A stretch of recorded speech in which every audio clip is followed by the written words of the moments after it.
Mr. Tobin? In all honesty, I'm not sure I have an appreciation for what discussion is perceived to have occurred contrary to both our duties in law, other than, a blast email that went out after we were asked if we would have any interest in doing that individually.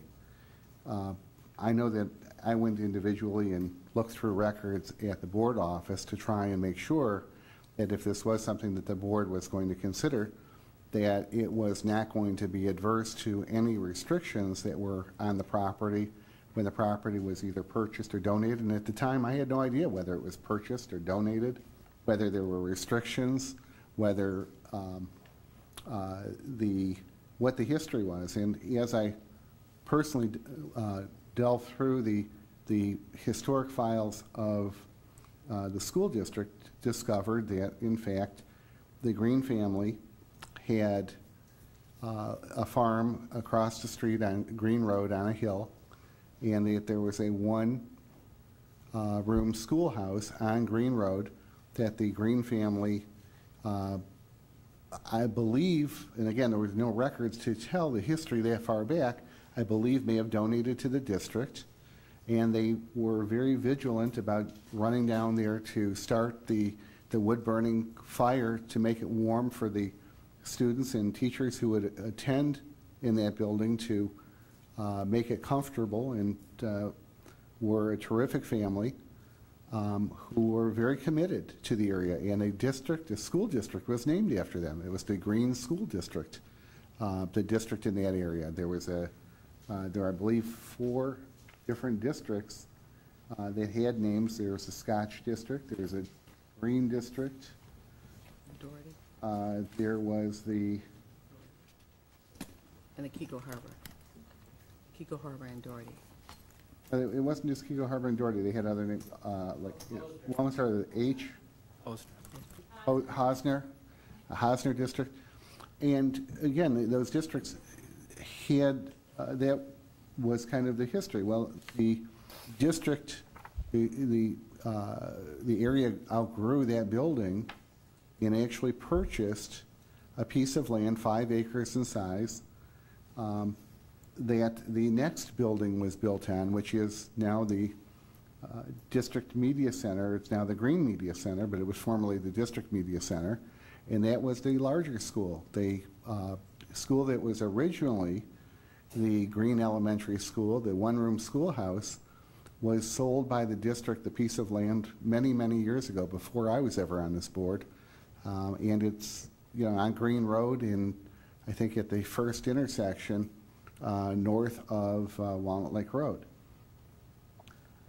At a later date, about 5-6 years after the second Green School was built, they were outgrowing that building. They bought another piece of land for $2,500 an acre and built the current building that occupied that, and moved into that and added on to that over the years a couple of times. And that building was named Green School. When the board made consideration at a meeting and publicly discussed the issue, it wasn't intended to prevent the community from participating in a decision. There was no engagement, there was no commitment that the decision had been made. I had called the architect who had served this community and that building in particular for, I believe, better than 30 years, and had Dominic Abbott, and said that there was consideration of renaming that building to Sheiko School. Could you prepare would it be difficult? Do you have a rendering from when the last go-around was, when we redid the front of the school and put the new facade on? Could you change the G's on it to S's and show it as Sheiko Elementary over the sign? He said, sure, there would be no problem. There'd be no charge for it. And he put that rendering together for us. He sent over the rendering by email, and I looked at it and I said, well, he made it Catherine Sheiko Elementary. There were 3,000 letters across that little piece of paneling above the door. And I called him up and said, could you just make it plain old Sheiko Elementary so that there would be fewer letters and it would be, and he was glad to do it, again, at no charge to the district, no commitment to anybody. And he delivered that to the board offices and we brought that to the meeting. There wasn't a decision made, and I've heard it bantered about that the decision was made, you already had hired and spent money on a rendering. There was no money spent. There was no decision made. We came to the meeting, and the idea of the meeting was that Kathy Sheiko was here to get a star award, a star certificate. Wouldn't it be nice, as a surprise to her, to have a building named after her after the years of commitment that she made to this district? There wasn't a decision made, and it could have gone or not gone forward that evening.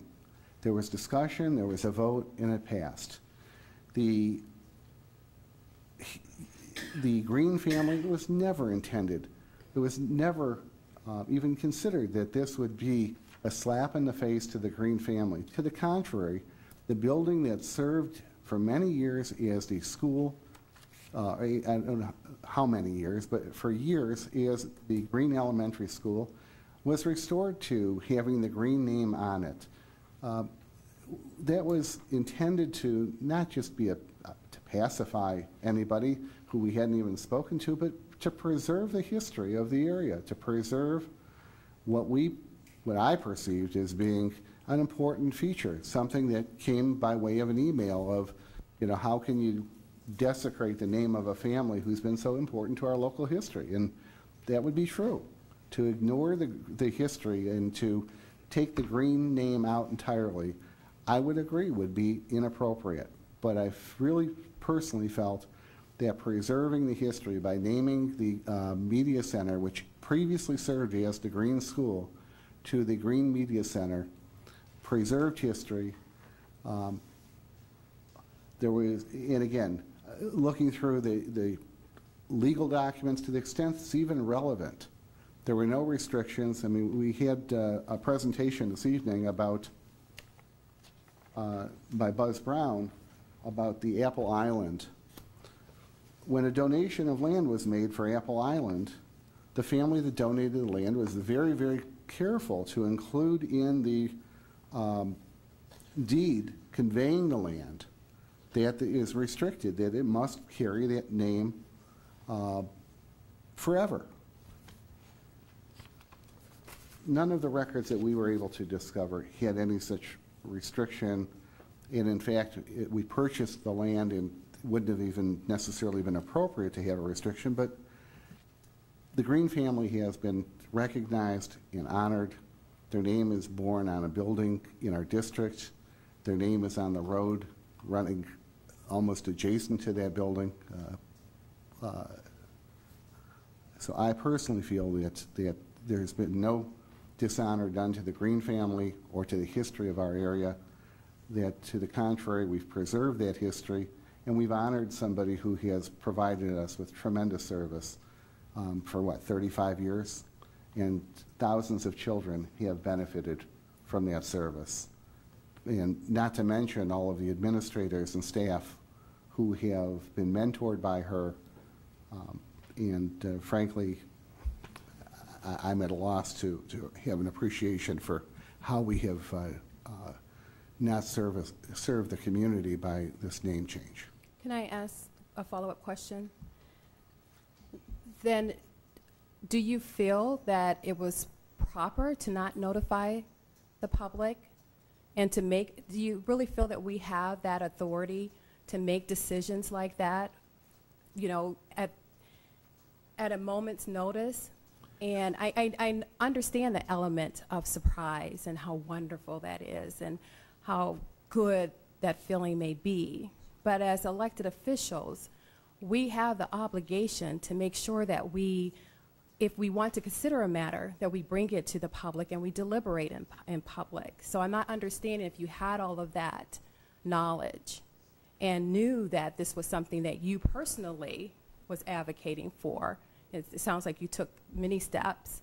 Why didn't you think it was just as important to share that with the public and include the public? Well, I suppose there's a balancing, Melanie. I suppose that do we have the authority legally? Yes, we have the authority.